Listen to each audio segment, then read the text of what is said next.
Okay, quality evaluation. I don't know every quality evaluation that's in 2DX, so I'm going to just go about whatever that I know of. Okay, so we will get you finally have your 3D map, and then what's the quality of it? You can look at it as resolution. The higher the resolution it gets, the more details that you have. Eventually, you get to the point that you can see water molecule in aquaporin 0. That would be great. So, what have we been using as quality evaluation? Really, in a way that you determine your final quality while you are collecting the data, while you are evaluating your imaging for your analysis. All this has impact to your final quality. And you'll know that you don't process every image that you get on microscope. You will make it, pick good ones with strong diffraction spots and isotropic tone ring. And then when you are tilted, you also want to look for that the images that will add new information to your existing data set. So if you already have zero tilt and you collect another zero tilt of the same resolution, you are not adding as much more information to your data set as if you actually are tilted and you have an image, have diffractions that's in the tilt direction. So this is represented here. This is a tilted image. For example, you can see that we have more of the diffraction spots along the tilt axis than perpendicular to it. Okay, so we are adding information. This part probably has already been covered by your lower tilt data set, but you are adding information only on the ones that's away from your tilt axis. So things like over here, and if you get lucky, you start to get, if you have information there, then you add more in that direction. So that's one of the things that you should be looking for as far as helping you to get through this process to get the best quality of the map. Now let's say you get to the point, you publish. So this is the kind of table people usually put out. You tell people how many images you take, and you say, okay, what's your default range of your imaging condition? Then from then on, it's sort of a maximum tilt, and then you tell them, I could cut off a certain number. And in a way, you are impressed then with the number of observed amplitude basis. But that doesn't really help if not all of them are scattering around. And so it would be nice if people start to say how many of those are unique. And then become more important, and it will be the ones that I find telling me more about your quality is that the completeness. Okay, it's not only completeness to 90 degree. Let's say you get to 40 degree to the resolution you are claiming. How much of that you actually got? Okay, so if I say I got 40 degree, ideally I should have my amplitude phases at every point of my diffraction, HKL, up to that resolution, up to that tilt. In most cases, we don't have all of them. Okay, so 64% means that I only got a 64%, even in this limited amount of a tilt. Okay, so I'm not perfect there. Far from perfection in this case. In-plane resolution cutoff refers only to what you would use as your resolution cutoff. So you don't use anything outside. That doesn't mean that everything inside is great. So that's a good thing to report, but that doesn't tell you enough. But the next part, then you will tell them that what's my estimated resolution in the Z direction. Okay, and I will show you how we can have that calculated out. And then last are the two things that are output from your lattice line fitting. Because that's a model fitting, then it will tell you that what's your final result, how good your fitting is at that step. The most important number really is the weighted phase residuals, because in most cases that the spots have different quality. The ones with IQ 1 should be weighted higher. So this is a more meaningful number than the other one. Okay, so these are the things that's reiterated from the last slide. Get to the point of things that you do in a 3D analysis. So you get the phase residuals from lattice line fitting, that only comes from the phases. You got the weighted phase R factors of lattice line fitting, that only come from the amplitude. Okay, you get a figure of merit value at HKL, which I will explain, and then the resolution differences between x, y, and z that come from the point square function of the figure of merit. And then we can produce a completeness until distribution plot from your data. Phase residual, I already explained it last time, is coming from the your parameter, the error of your fitting of the parameter that you have fit. So that gives you this error bars. It's like the error bars that's been shown here. And that's being used, as I said before, using the information, using the data around where that's been fitted. The relationship between the phase residual and the figure of merit is basically a cosine term. So you have a cosine of some values and that. Depends on what program that you are using. The one I have been using has as a track MTZ, make MTZ, something like that. And the one that I was using had a factor, an extra amplitude, extra reduction factor. It was used because at the time, for some of the data, that's usually if you know your weighting is proper or your error measurement is really good, then theoretically you can use up to 90 degrees. So 90 degrees is when the cosine term goes to 0, and then beyond that you totally ignore it. But sometimes you feel that you wanted an extra precaution, so you sort of want to make that more strict. So instead of 90 degrees, let's say you only want to trust your 45 degrees, up to 45 degrees, and you will make this being 2. Okay, people sometimes do that to clean up their map, so that they only look at the ones that's really strong, really significant. But I don't think anyone uses 2. 2 is kind of too big. I would say you probably use 1.5 so that you get to about 60 degrees or so. It's plenty. And that's when your data is particularly bad. You have a lot of IQ 7 and 8 spots, and at low quality, that will screw up your overall quality assessment. So that's that. The figure of merit usually is reported between 0 and 100%, and depends on the program. It's either written as 0 to 100 or 0 to 1. So that's that. And then it's this rejection is what I just talked about. It's being used in the weighting of your final Fourier synthesis, which means taking your structure factors with your phase and amplitudes to do your back Fourier transform to make a 3D map.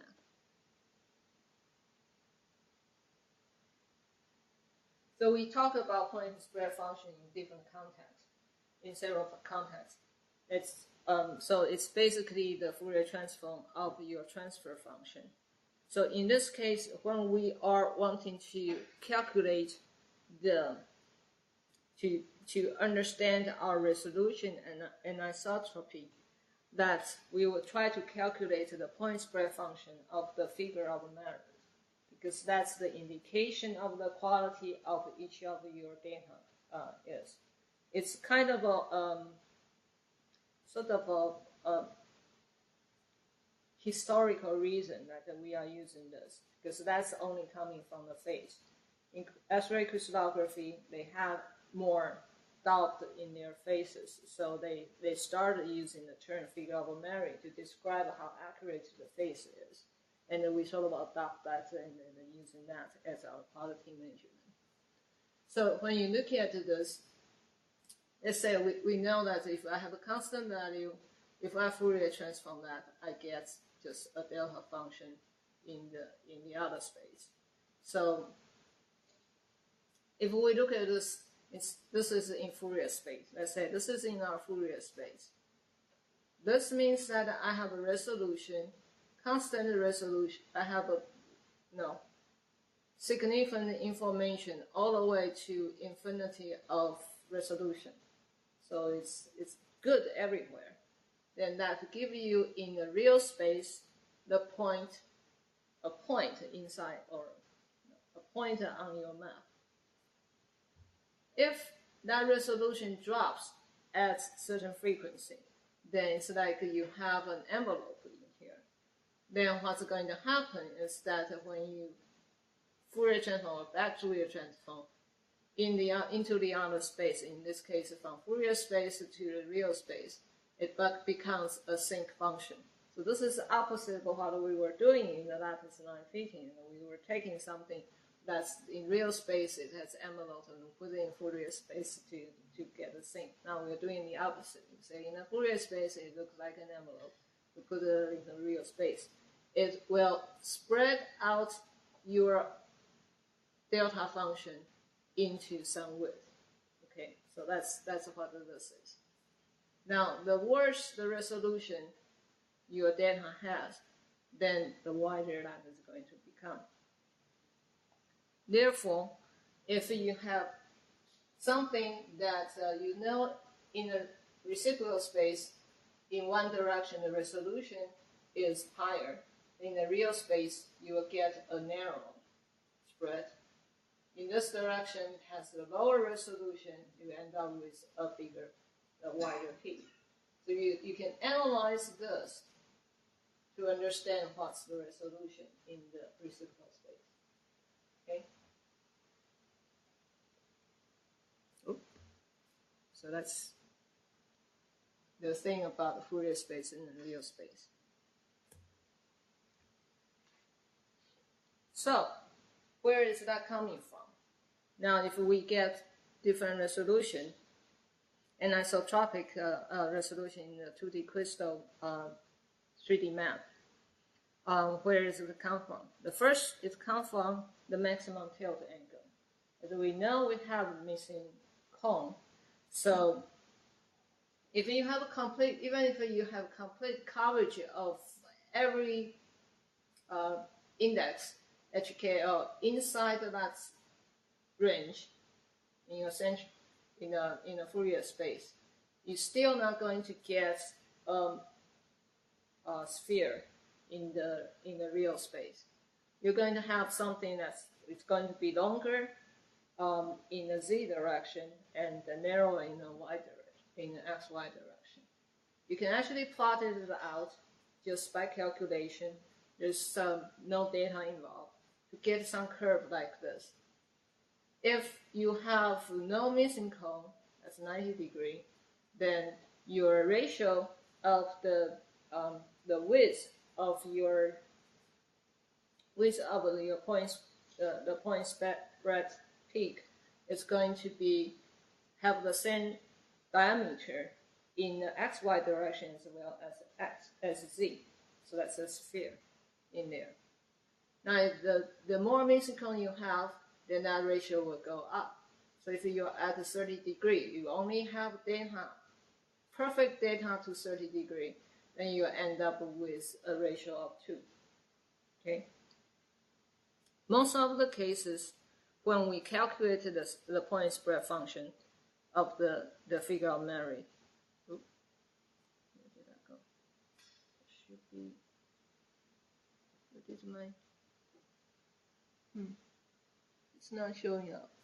Okay, I'll try to find a way of showing that up. In a,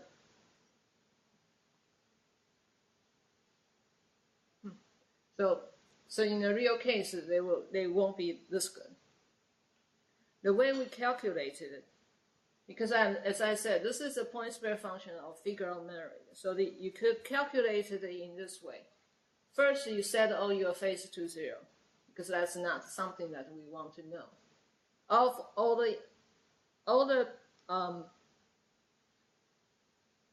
structure factors that you have values, you set your phase to 0, empty to 0, keep the figure of merit, and use that as your weighting when you do the Fourier synthesis.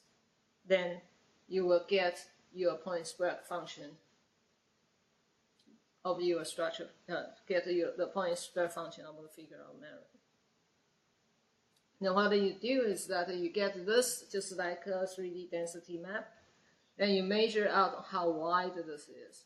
Now, how are we going to do that measurement? A lot of the time, the easiest way is say, okay, here's the peak, and I will take the half width, the full width of the half height. So that's the easiest way to be consistent of how you do it. And since it does have a pretty good slope, so that value is not going to be affected by how you contour it that much. So that's how you get it. Most of the time when you are doing this, however, you need to realize that your xy value, when you calculate this out, it's not going to be equal to the resolution cutoff that you have used. So use this as a ratio, and then you sort of try to use it as a ratio, then scale your resolution value that you report. So that's the thing to remember, because you're going to get, this value is going to end up in the xy direction. It's going to be smaller than your resolution cutoff. Okay, now we come back to this figure. So I know why it didn't show up. So it's determined by your quality of the data and the completeness of the data as well. So in this figure, that I showed a few data points of some of the projects I have been involved in. And if you look at this, our reported value, so we definitely is not, we don't have the complete data to the maximum tilt that we have reported. So the worse you are away from it, that means that you didn't really do a great job as far as claiming that maximum tilt. Okay, so that's about point spread function. Now the next thing that I want to talk about is distribution of your tilt. Where are those problems coming from? So this is a classic diagram. Come from Nigel Owen's article in Scientific America. It's aimed for public, not for scientists, not for like high school students.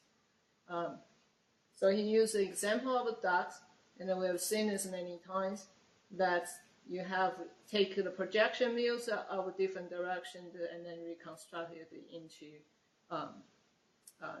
the image of the 3D volume of the duct. And this, in a Fourier space, we are doing this with the central section. Hans Hebert had this plot in their 2001 paper trying to show how their data distribute. The way it's been done is that it's basically, this will be, so in the radius here that goes up as tilt angle, then the direction of each of the line corresponds to the different tilt axis. So that's to one angle, and then as it go up, then it will move around here, and you get the different lines over there. So like this, and then that means that in his data, most of the tilt is at this angle. I assume that's like 45 degree or something like that. So most of his data is at 45 degree, only maybe 2 points. 2 of the images are at 60. Okay. Okay. So with the extension of what he had over there, I created this program to do a similar plotting. But here, what I want to show is not only the distribution, also the quality of data, what you added, every image that you put in your reconstruction, is it adding information to your data set in the direction of the tilt. So each one of them is now plotting as one little dot here, and it has a number going into it. So it's not only that, so when you look at this plot, the first thing you want to see is that how good, let's say, fortunately I didn't say I go to 40 degree, okay? So there is no data at 40 degree. And then I have data to 30 degree, and mostly a little, around there. And you can look at the overlap of the tilt geometry. And you can see that whether it's well distributed or not. So there are some things over here that I'm trying to say that what is going to happen, how much overlap you actually need in the actual result in order to get a good distribution. So that's the third thing that's displayed here. One of the reasons having to do this is because, as you can see, this cone goes out. When it's 90 degrees, it's going to look really wide. But in reality, if you go to 90 degrees, it's completely covered all the time. Anything reaching 90 degrees, you don't have to worry about it. You don't have to calculate the overlap on that anymore. Okay. So what's those little dotted numbers in there? That come from this plot that I showed before. So the way I had it done in that paper, I didn't know what's going to be the standard. I just said, well, in this case, I had a particular cutoff. I say, I will calculate the completeness in each of this resolution beam. So I divided the whole thing into 4 beams. And in each beam, how are we complete to IQ, taking a maximum IQ of 7. So in here, I'm 100% covered. In this range, 82%, 41%, 31%. Then I use an arbitrary cutoff, decided it to be 50%. And then I will say, what's the highest resolution in which this is still valid? Do I have more than 50% of the completeness in that beam range? So I give it a rank of 5. If it's 5, then it means that there's nothing at all. And if it's 4, that means the first beam is covered by 50% completeness. And so on. So in this case, we'll have a 5, 4, 3. So I have an IQ of 3. I image Q value of 3. Because here I have here and here, that's above 50%. And beyond that, I'm not. So this particular image would be IQ of 3. So you can see that this reflects only what's in perpendicular to the tilt axis. I'm not calculating anything over here, which I already have that covered at the lower tilt. Okay. So that's this point over here. Okay, so what do you use this for? This part is the next part I'm going to have to describe. What's this overlap for? You keep on wanting to find out, how much you need to overlap this to give a good coverage in lattice non-fitting in particular. So this is how I come up with those numbers. Let's say I have this particular tilt. This is my maximum tilt. And I defined there's a C star value. So within that range, if I have enough data, then I will be able to fit a value to have a usable amplitude and phase for something that's in that range. Therefore, if I cut it over here, then my central section of a particular image in here that will have a little range that's here that's needing information if I want to use it. If I have another one that's overlap just touching each other at the lower Z edge, then I have 0% coverage. But if I put it, they are closer in their tilt and the tilt axis, then they are going to start being overlapping with each other. So that's what I call the zero value there. So in a plot like this, that would be the zero coverage. If your tilt, for example, this two will have some overlap at that highest resolution binning. The other number I put in here that's showing a wider one is the 50% coverage. In other words, the two have 50% overlap. That usually is much smaller. And so in this case, we say, okay, these two are not having that much overlap at all. It has better than nothing, but it's not a very good situation. If sometimes we can plot it to have, I used to have it plotted for every of binning area. So you can see that at the lower tails, it's easy to get that complete better coverage, better overlap in that. So that's those two numbers, or the two gray area that's trying to indicate. You use that to find out what do you need for coverage. These numbers will depend on several things. Your resolution limit that you are interested in getting, the lattice line sample, that means your C value. Your C value, the bigger, if your C value is bigger, then it's a thicker crystal, then it will be harder to get the good coverage. If it's this thin crystal, then you can easily get more coverage. The resolution, if the resolution is low, it's also easier to get the coverage. Okay, it also depends on your symmetry. If the symmetry you have not high symmetry, then it's going to be difficult to get to the coverage.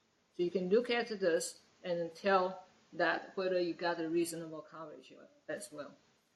So when you get into a point that you are close to the end of your project, that you got enough of tilt data, you should look at it and see if your distribution is good enough, so that you know that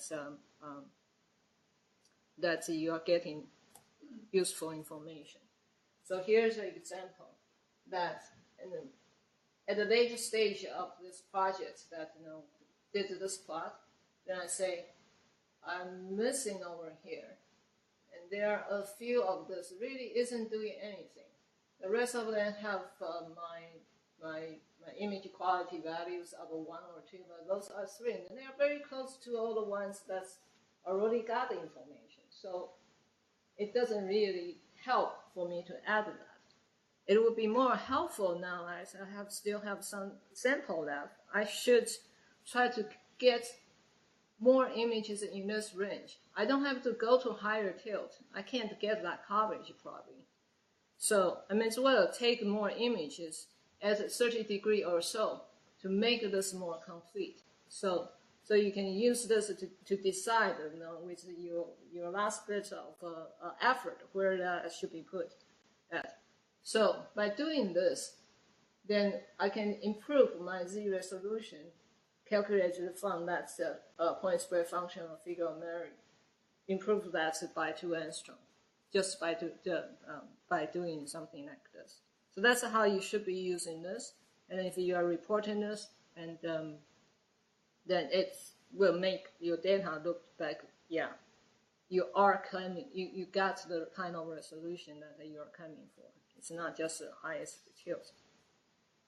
So how important is resolution at this point? Go back? Yep. So can Downing determine the two-wheel structure only with 60-degree tilt derivatives? Mm-hmm. So that means if you have a high tilt angle dot, that's actually aligned with the ridge. It's all covered or not? If he only does that, then he's going to have them along here. Yeah, and then he would have lots of empty spaces at lower tilt angles. Yeah, but it's still fine because those are all covering that below also. Yes. So in a way, you only need to plot whatever is the highest. Yeah, that's so, really. So the important thing is where's the first significant gap at the high tilt angle. If there's gaps at lower tilt angle there. That probably is okay. Yeah. You are unlikely to have gap in lower tilt angle anyway. You usually have gap at a higher tilt. Yeah, that's a good point. It's the highest tilt that it counts. Okay, I think that's all. So the last is just some remark. We report resolution. Resolution is of course important because you can go from saying seeing the domain packing to say that you can see alpha helix to the point that you can trace your polypeptide chain. So that resolution really matters. But what matters more is what you can, what the story you have. You know, can you talk about the interaction between your complex? Can you talk about an enzyme? The enzyme, where is the active site? How does the active site work? When you want to get more detailed information, you need more detailed, better resolution in most of the cases. And your structure, of course, needs to make sense. Nothing what we do as a quality assessment is going to help you as much, but the way that we are processing the 2D crystals is I have to say it's very robust in terms of getting the right structure out. In most cases, that so far we haven't found ones that's really out of really is wrong, or two groups come out with different structures. In the cases that we have are usually just the handedness fit. So if we have better quality, then it will boost our confidence in the way that we interpret our data to give a better story. So it's worthwhile to get a better quality, not just always just push the resolution. Then you get a better map, then you can tell a better story. So that's basically the message I would like to give. So with this in mind, I think if we do a good processing and think about the quality in the process of when you are doing this, it's unlikely for you to make a mistake. Therefore, if we are intending to look at the structure of a California duck, it's unlikely that it's going to turn into a Swiss one. So that's it.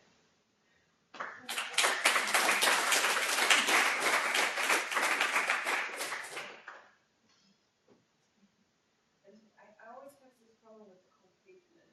Yes. Because many people sometimes, especially experts, a lot of support because they have a different way to really judge their completeness. They have distinct spots that if we have also the increment of the angle and the correctly, so you can be sure that if you haven't seen that spot, you are losing it, so that's the completeness. Right? I mean, for 3D reconstruction in 2D crystals, I also get how you find it complete because you know which spots you had on the plane, and you know that this lattice lines exist. So if you don't hit them, while in the tilt data, you have lost completeness. But what about completeness in really in I mean, this is also directly correlated to how do you really judge and where do you cut the resolution?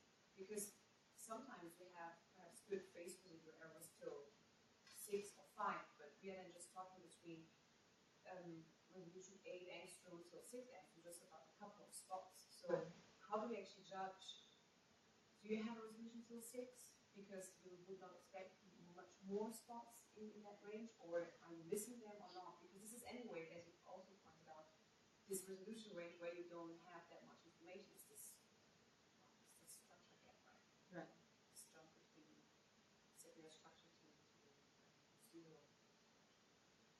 Yeah. Sorry.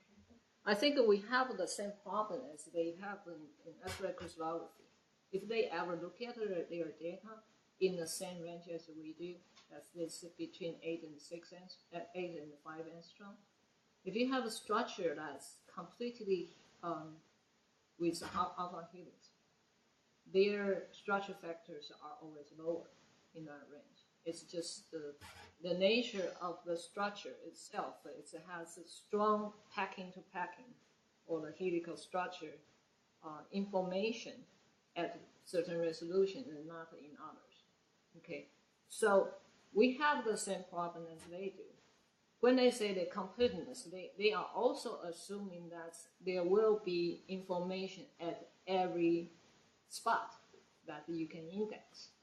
So in a way, you will be doing the same thing as they do. Okay, so what's good about what we have done is that we do have phase residual. So you probably will report your phase residual in, you think about both your completeness and your phase residual.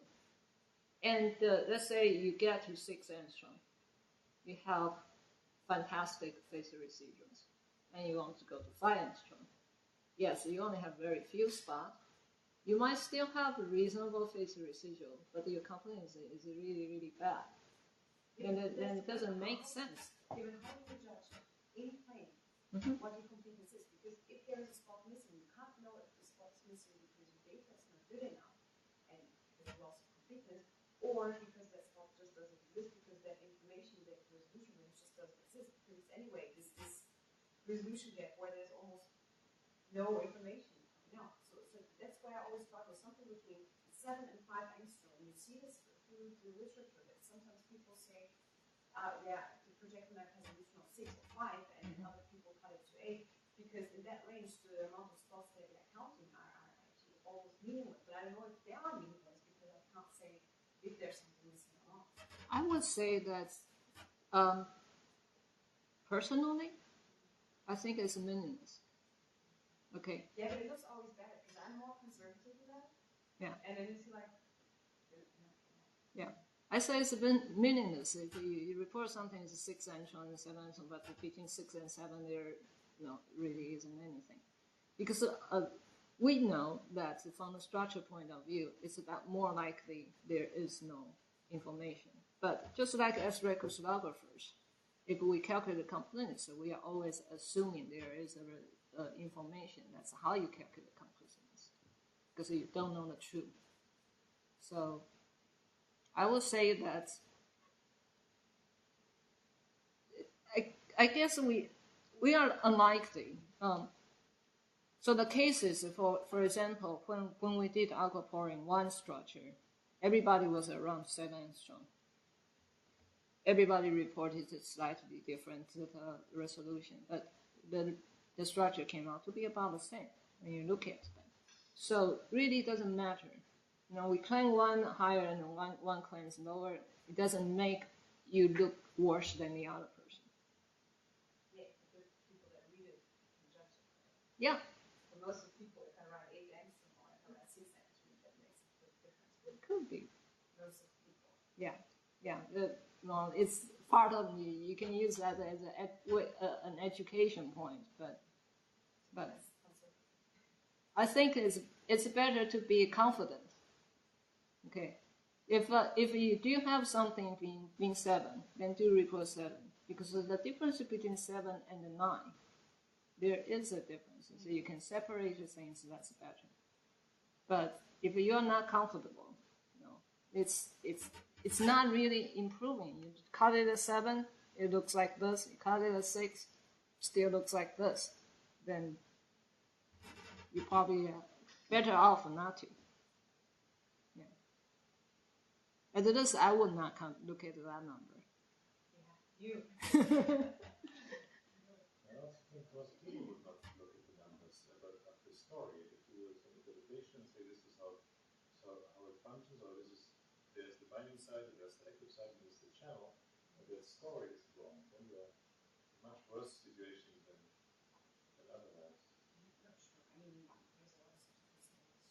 It's just something that's bugging me since a while because I had many people asking me exactly the question, how can you judge completeness? Then I'm always struggling actually how can we find that. Yeah, basically it's the same as 3D. We assume it is 6. That's the only way that you can assume. So this plot that we showed in the end, this angle plot, that exists in use now already, this one. And the other table of all the numbers, I photographed it. And we will put that in. And just the completeness and all these numbers are weighted phase residuals. We will put some function and it just presents exactly that table in the end that we have. I like that a lot. Yeah, it's a really nice to be able to generate. One of this one, yeah, your yourself had a photo, right? Yeah. So I think we can just implement exactly this table as it is there. And some text file that we completeness. Are the weighting of There's some completeness you still have to do. So the overall weight of phase residuals, you said that's the weight according to the IQ plot. Yeah, it's basically the same weight as it's used during merging? It should be the same weighting. Yeah. Yeah, the only thing that I would take out is this one. This one is not as important as that. Yeah. And if it's diffraction data, you should show the R factor one as well. If you don't have diffractions, if you're not showing the R factor, I don't think anyone will blame you. I wanted to add on to the question that Christina asked. We were talking about completeness 2D, right? Yeah. So if we want to talk about completeness in 3D, don't we have to measure how densely we solve the lattice map? That's your C value. I didn't put it in here. Yeah. Okay, there's a C value at the beginning. So you have your lattice parameter A, B, C, alpha, beta, gamma. Yeah, exactly. Yeah, that I didn't include in here. Yeah, that's basic information you give any space group, to define group that they use. That sort of things. That's. We'll come back to you with questions about how to calculate one thing or the other. I just asked you for a clue.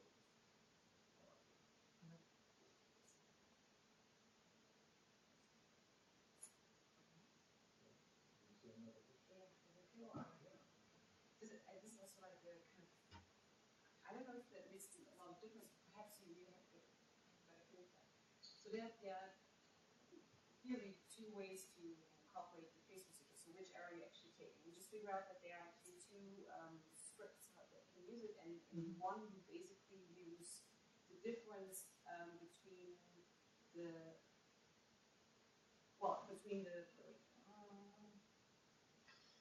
so the symmetry related spot. So you basically just take the absolute phase of the symmetry related spot and calculate the error of that. And the other possibility is of course to just take each spot single and calculate the error to the phase it should have. Right? Okay. So I mean, which one would you think is better? I mean, anyway, it's similar value, but. So actually, the two ways I think you are referring to is one is to compare with the symmetry constraint value, and whether you use just the average. Am I right? Yeah. Okay. So when you have symmetry constraint, to think of it in this way, at the end, you're going to use the symmetry constraint value. So I would calculate it against the symmetry constraint, because that's what it counts at the end. If you don't have a symmetry constraint, then it's be calculated the truly average, which should be done in the same way as when you were getting that average anyway. You were using the same weighting to do that. Right?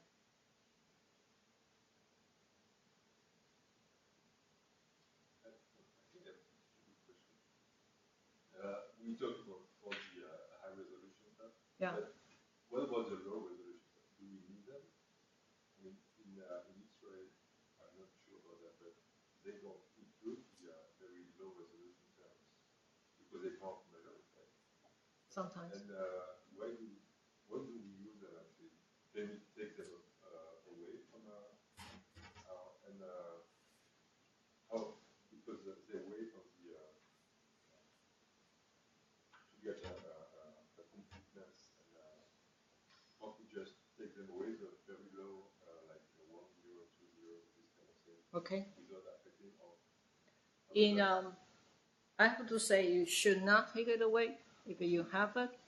Okay, you are removing contribution that the low resolution part it basically defines the envelope of your protein, the shape of the protein overall.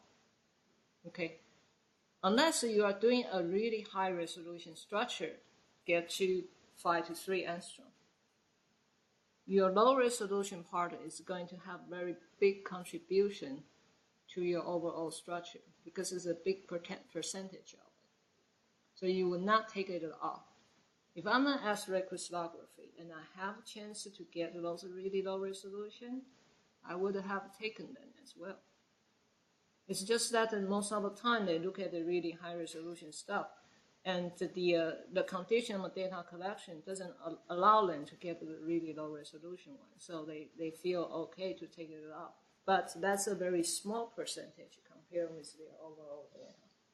While if our overall resolution is low, and you're taking out the 1, 0, 2, 0, it's not very good. It can actually change your structure. Question? I know this is a stupid question, but the weighted phase residual is coming from the left line fitting, right? Yes. Would it be worthwhile, like when X-ray crystallography to run presets, or don't you have enough data, or doesn't it add anything at all? What did you say? The free set. The free set.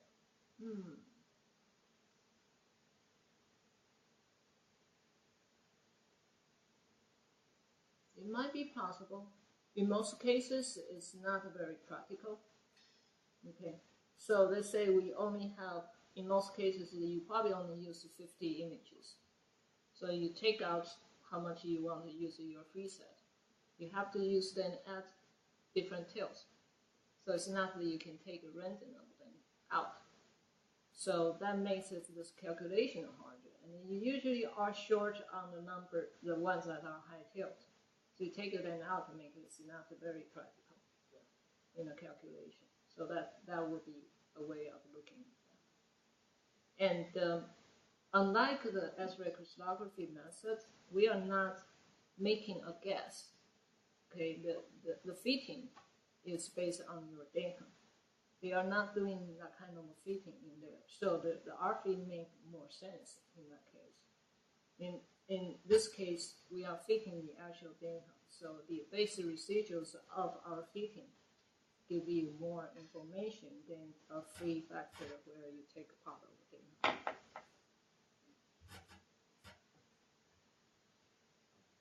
Just one thing about, you mentioned that we reduce the reflection based on the figure of merit, right? Where we calculate the cosine of the phasor and multiply it by this reduce factor. Yeah. Where when we put it to 1, we filter out everything that has a phase residual higher than 90 degrees. Mm-hmm. I quickly checked what we set to the X. Mm-hmm. It's to 1.5, which means Okay. that we filter out everything that's above 60 degrees. Yeah. Does that make sense? Yeah, that's very typical. That's very typical. Yeah. But one should be able to change that. Yeah, in a way, yes. But the better thing to do is be more careful about putting in data that's really low IQ values. The only reason that's going to come into effect is to say you have a lattice line to a high resolution contains only IQ 7 and 8. Yeah, so you roughly cut off what you actually do. Yeah. Yeah, that will do better than trying to change this value by a lot. So.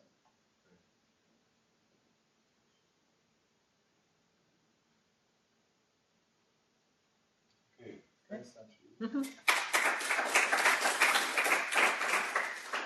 we have two more things to do now. The first thing is we would like to get some feedback from you. What do you think of the workshop? And what was good and what was bad? What should we have done differently?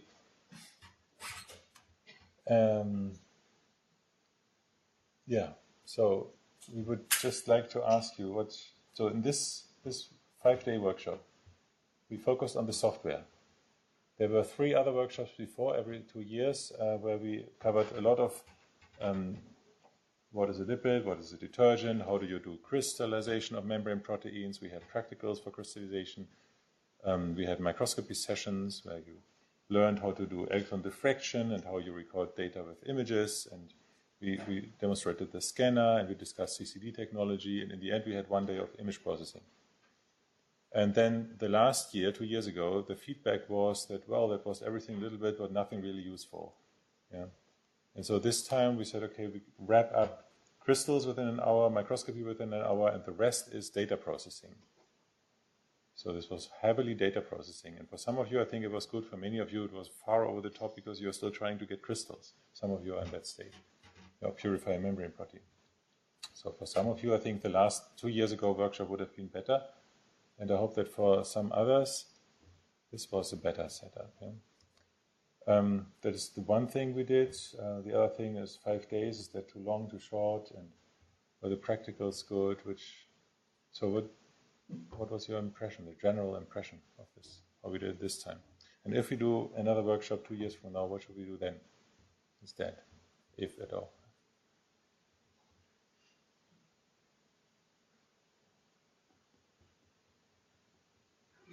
Who has any opinion on that?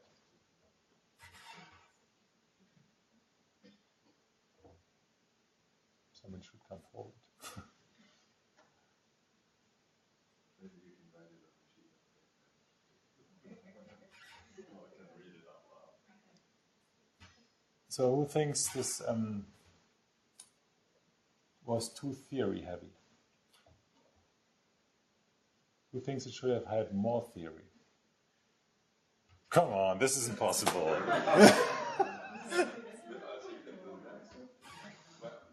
concern, actually, I really like the workshop and everything, but I just wanted to be a bit more easy to have less challenging images, because this overlapping lattice. Personally, I wouldn't have used this kind of. I didn't even know that you can use it. That's reality, but I mean, it's not. For the practical, easier images. It might be easier to have just one lattice. Yeah. Now, well, I agree that, I mean, you wouldn't have to have, you didn't really need to find the second lattice. I think that was the most challenging part, and I think we could have jumped over that. I mean, to discover the whole thing, to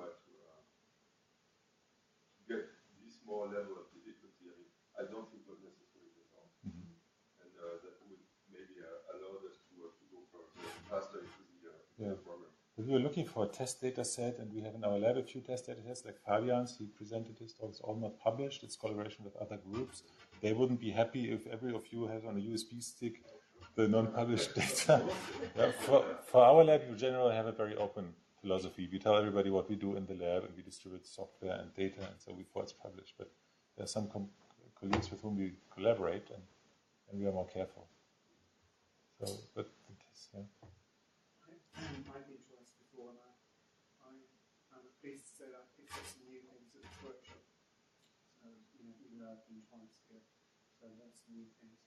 But maybe I can suggest that an extra day on the 3D merging, because I feel that's like the most important stage, and just an extra day on that.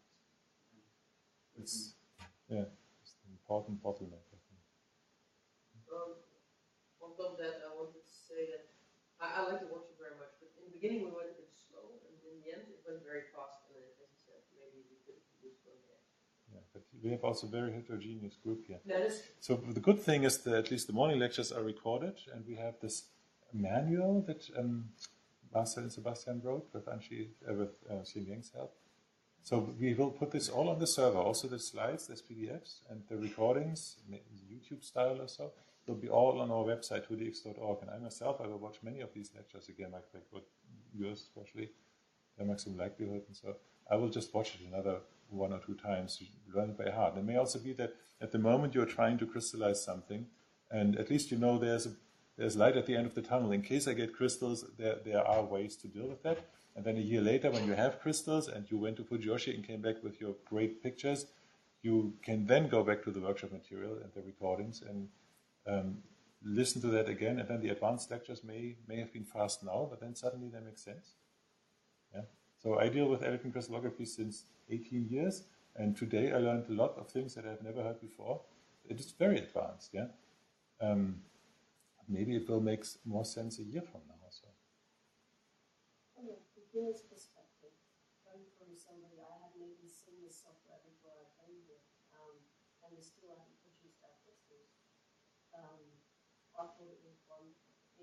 Yes, it was fun. It was very intensive, and a lot of it at the end went over my head, but it gave me a complete overview of everything, as well as being able to go back and being able to watch those videos. It was very comprehensive, especially the workshop, the practicals in the afternoon. That was really good.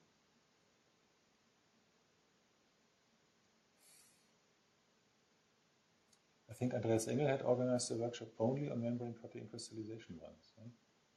That was probably also very useful for many people. And there's also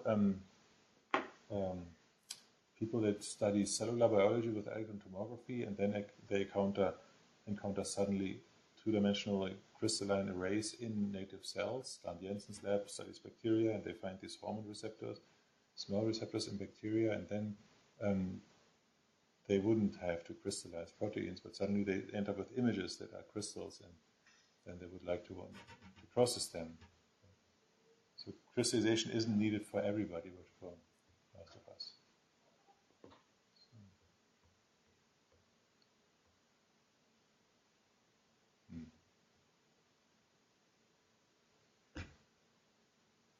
Okay. So we had a few great speakers here, came from very far, and I'm very thankful to you. Yeah. Anchi Cheng comes from Los Angeles, Cheng Yang from Georgia, close to Atlanta in the US. Siebert left already, unfortunately. Christina is here from Frankfurt.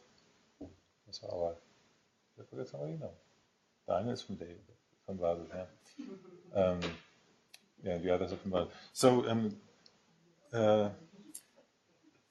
there is something from Basel that Karen organized, which is just a little thank you gift from Basel. Karen tried to get these swimming bags,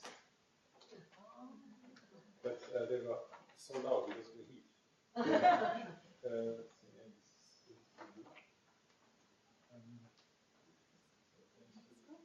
That's the Basel things, and that's even the tour is so, thank you for your participation here. And so this was put together by Marcel and by Sebastian, yeah, with a lot of help from Christina. So, and Cheng Yang contributed to the manual also. thanks a lot to this organization that you have done. Yeah? So thanks to you.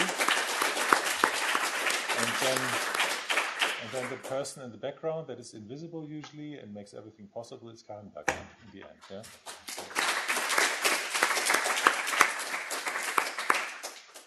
So thanks for all that.